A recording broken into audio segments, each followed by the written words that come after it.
नमस्कार दोस्तों, मैं सुमित यादव। आप देख रहे हैं जनता जानना चाहती है द सुनामी पर।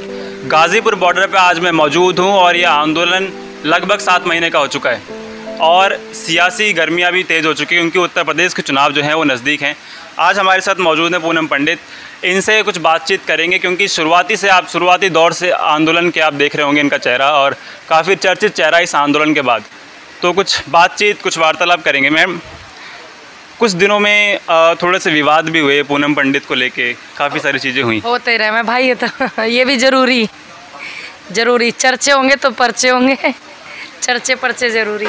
अभी हम देख रहे हैं हरियाणा में जो गोल्डन हट है वो होटल के रास्ता रोक दिया गया हरियाणा सरकार द्वारा, उसके लिए आप क्या कहेंगे?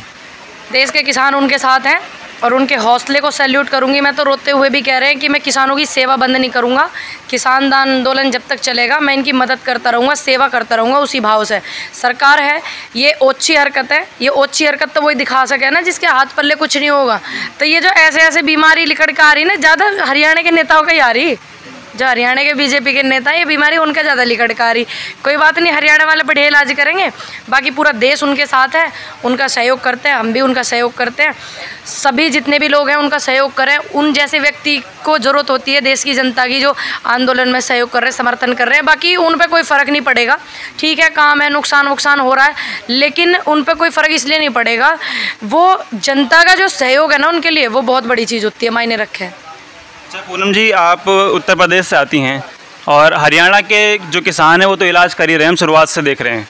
खट्टर के हेलीकॉप्टर नहीं उतरने दिया और तमाम बार विवाद हुआ, तमाम बार उन्होंने किया, लेकिन उत्तर प्रदेश में कमी है कुछ। हाँ, ये तो सभी को पता कि अभी कमी है उत्तर प्रदेश में। तो जितने भी किसान मोर्चा मंच के नेता हैं उत्तर प्रदेश के, मैंने सभी से कई बार भी अनुरोध किया कि जैसे टोल फ्री हो रखे हैं, यूपी में भी टोल फ्री कराने जाने चाहिए। अगर मैं अकेली जाके करवाऊंगी सबसे पहले मेरे विरोध में हो जाएंगे ये लोग, ध्यान रखना। ऐसा क्यों होता है? इतनी बात उनसे पूछिए। ये बात बॉर्डर पे आने में इतनी तकलीफ हो रही लोगों को, बॉर्डर पे आने पे मेरे इतनी तकलीफ हो रही, देख नहीं रहे आप कैसे करते हैं लोग। बाकी जितनी मेरी कैपेसिटी है उतना मैं आंदोलन को पूरा तेज करने की कोशिश कर रही हूँ, यूपी में बढ़ाने की कोशिश कर रही हूँ, गांव-गांव जाकर एक दूसरे से सहयोग मांग रही हूँ। और 2022 में जो चुनाव है उसकी पूरी तैयारी कर रहे हैं हम लोग कि 2022 में चुनाव होंगे, इनके विरोध में हो। आपका वोट है, आप अपने अधिकार रखते हैं उस वोट पर, अपनी मर्जी से जिसको मर्जी उसको आप वोट डालें, लेकिन इनको न डालें। तो जितनी व्यक्ति की कैपेसिटी होती है उतना काम करता ही है, तो हम इतना काम कर रहे हैं। अच्छा, आप भी उत्तर प्रदेश चुनाव की बात कर रही हैं और तमाम किसान नेता उत्तर प्रदेश चुनाव की बात कर रहे हैं, मुद्दे से भटक तो नहीं रहे कहीं? भटक रहे हैं भाई, ये तो बहुत जरूरी है क्योंकि किसान का था, किसान कानून का था, एमएसपी का था। किसानों का इन्होंने मामला देखा नहीं। 7 महीने आंदोलन को चलते चलते हो गए, तब किसान तो देखेंगे ना, नहीं देखेंगे भाई। किसान राजनीति तो बदलेगा जब ये मानेंगे नहीं। हट धर्मी पे बैठे हुए हैं, किसान राजनीति बदलेगा और क्या करेगा? बिल नहीं चाहिए ना, तो इसलिए किसान राजनीति बदलेगा, उत्तर प्रदेश में भी बदलेगा, भारत में भी बदलेगा। तो ऐसा भटकना नहीं कहते, इसे डोज देना कहते हैं। तो डोज देना इसको कहते हैं, तो डोज दी जाएंगी इनको। और किसानों की बात कौन करेगा? किसानों की बात किसान करेंगे ना फिर, जब ये नहीं कर रहे तो।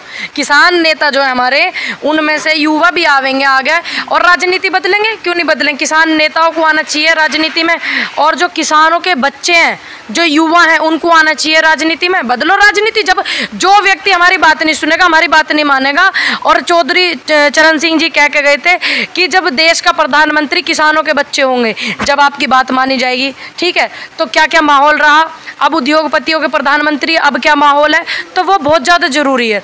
तो राजनीति बदली जाएगी, जब नहीं माने कोई दिक्कत नहीं, मत मानो, हम बदलेंगे ना फिर। तो किसान संसद में जाके राजनीति बदलेंगे या फिर बाहर से ही बदली जाएगी? संसद में जाएंगे, कोई तकलीफ है? पेट में क्यों दर्द हो रहा पहले से पहले ही? अगर किसान के बालक या किसान नेता जाएंगे संसद में, तकलीफ किस बात की है? जाना चाहिए, क्यों नहीं जाना चाहिए? कोई ना कोई तो बदलेगा राजनीति को बाबा, कोई तो बदलेगा। आप बदलो जाके। मुझे तो आप भी समझदार लग रहे हो। क्यों आप योग्य नहीं हो? क्या आप विधायक बनने के लायक नहीं हो? या विधायक का बेटा विधायक बन सकता है, मुख्यमंत्री का बेटा मुख्यमंत्री बन सकता है, प्रधानमंत्री का बेटा प्रधानमंत्री बन सकता है? बताइए आप, क्या आप लायक नहीं है? क्या आप अपनी निष्पक्ष पत्रकारिता नहीं कर रहे हैं? जो व्यक्ति निष्पक्ष तरीके से काम करना जानता है, क्या वो लायक नहीं है? तो आपकी भी कोई तैयारी है क्या उत्तर प्रदेश चुनाव के लिए, या फिर किसान आंदोलन के बाद? बिल्कुल है, किसान आंदोलन में अहम रोल रहेगा, अहम भूमिका रहेगी यूपी में, पूरे यूपी में। वो भी पूरे यूपी में अहम रोल है मेरा। पूरे यूपी में इनके खिलाफ में वोट डलनी चाहिए। फिर देश में उत्तर प्रदेश की राजनीति जो हम देखते चले आए हैं पिछले दौर से, वो राजनीति जातिवाद की, धर्म की राजनीति रही है।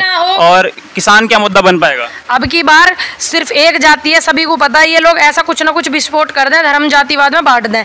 लेकिन सभी से अनुरोध है कि आप बस एक चीज़ को ध्यान रखें कि इन्होंने आपके बच्चों को कितनी तो अच्छी शिक्षा दी, कितनी दवाई दिलवाई जितन जब ये कोरोना हुआ, कितने नौकरी पर लड़के लगाए, कितने किसानों को सम्मान दिया, कितनी विधवा पेंशनें बनवाई इन्होंने, कितनी सरकारी पेंशनें ख़त्म करवाई इन्होंने और कितनी बनवाई इस चीज़ पे, और कितना किसानों को सम्मान निधि दिया। इस चीज़ को ध्यान में रखकर जब वोट डालना। एक आखिरी सवाल कि जन आंदोलन कहा जाता है इस आंदोलन को, लेकिन मांग सिर्फ दो ही है, एमएसपी और किसान कृषि कानून को वापस नहीं, ऐसा तो नहीं आप कह सकते।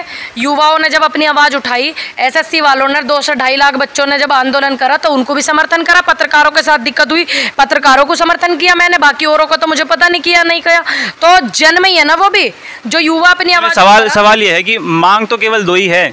हम बात जो कर रहे हैं, जो हमारी सरकारों से बातचीत हो रही है, उसमें दो ही मांगे हैं। आप मेरी बात यादव जी, मेरी आप इंटरव्यू देखना। मैंने तो कहा था जो मांग रहे वो क्यों ना दे रहे। इन युवाओं को नौकरी दो, बेरोजगार हो रहा देश में, महिलाओं को सम्मान दो, ये बोला मैंने 1000 बार। मेरे इंटरव्यू देख लेना। और जो क्या बोलते हैं किसानों को सम्मान निधि आती है उसको ना करके आप जो है इनको एमएसपी पक्की कर दो और ये बिल वापस कर दो। और स्कूल की शिक्षा सुधार दो। जो सरकारी स्कूलों में जिन्हें तुम प्राइवेट करवाने लग रहे हो, मोबाइल पे ऑनलाइन होंगे पेपर, ऑनलाइन कौन करवाएगा? 15,000 का एक गरीब आदमी अपने 4 बाल को फोन देगा लाके? शिक्षा सुधारो। मैंने तो पूरे देश की बात करी भाई, सिर्फ किसानों की थोड़ी बात करी। किसानों ने तो इस चीज़ की पहल करी है ताकि सब लोग अपनी आवाज़ उठाएं। कोई बोल ही नहीं रहा किसान आंदोलन से पहले इनके खिलाफ। किसान तो इस चीज़ को लेके चल रहे, पूरे देश की उसका पहल कर रहे हैं। हमने तो बोला, 1000 बार बोला, सभी के लिए बोला, पूरी देश की जनता को जो जो अधिकार मिलने चाहिए वो बोला। जिन पे घर नहीं है, भूमिहीन है, उनके थोड़ी आम है 2000, उनको क्या व्यवस्था? जो विधवा है उनको क्या व्यवस्था? बोला मैंने तो। अब कोरोना काल में मेरे उन्होंने लकड़ी का व्यवस्था की, बताओ। तो ये सारी बातें उत्तर प्रदेश में होंगी क्या? ये मुद्दा बनेगी? पूरे देश में होंगी, मुद्दे ये होंगे।